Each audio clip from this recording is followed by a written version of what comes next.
2 लाख रुपयापर्यंत उत्पन्न गेलं या एका शेळीचं 2 वर्षामध्ये. हो आणि आता गाभण आहे. वा छान. म्हणजे शेळी पालन केलं, चांगली जात सांभाळली तर 4 पैसे राहतात बी आणि सांभाळायला परवडते. आता माझ्याकडे 6 शेळ्या गावरान आहेत. माझं वर्षाचं 50,000 उत्पन्न होत नाही 6 शेळ्या. तुम्ही आताच या व्हिडिओतून पाहिलं मित्रांनो की कशा प्रकारे एका युनिक जातीची शेळी किंवा भारी जातीची शेळी निवडल्याने पाळल्याने आपल्याला किती पट जास्त उत्पन्न मिळतं. मी हमेशा हे सांगतो मित्रांनो, गावरान शेळी तर कोणीही पाळतं, परंतु आपल्याला जर व्यवसायामध्ये काहीतरी वेगळेपणा आणायचा आहे, एक युनिक व्यवसाय करायचा आहे, एक आधुनिक व्यवसाय करायचा आहे, आधुनिक शेळी पालन करायचं आहे, तर आपल्याला भारी जातीच्या शेळीवरती काम करायला लागेल. गावरान शेळीतून आपल्याला तात्पुरतं उत्पन्न प्राप्त होईल मित्रांनो, पोट भरण्या इतकं उत्पन्न प्राप्त होईल, उत्पन्न मिळेल.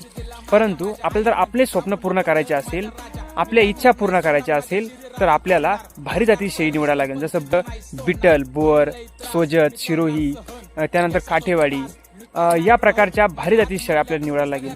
तेव्हा पुढे आपल्याला उत्पन्नामधून किंवा आपल्याला आपल्या व्यवसायामधून एक प्लस प्रॉफिट मिळेल. 3 ते 4 पट जास्त प्रॉफिट मिळेल जितका आपण आपल्या गावरान शेळी पालनातून कमवतो. तर चला मित्रांनो, शेळी पालनाला एक आधुनिकता द्या, एका चांगल्या जाती शेळीवरती काम करा आणि आपला व्यवसाय एक टॉप लेवलला न्या. धन्यवाद. हिंदी पेटली जिद्द पांगली आता रागीट काळात एवढा पळतो बधीर करतो सुन्न पडते शरीर राग अश्रू पडत पडत डोळे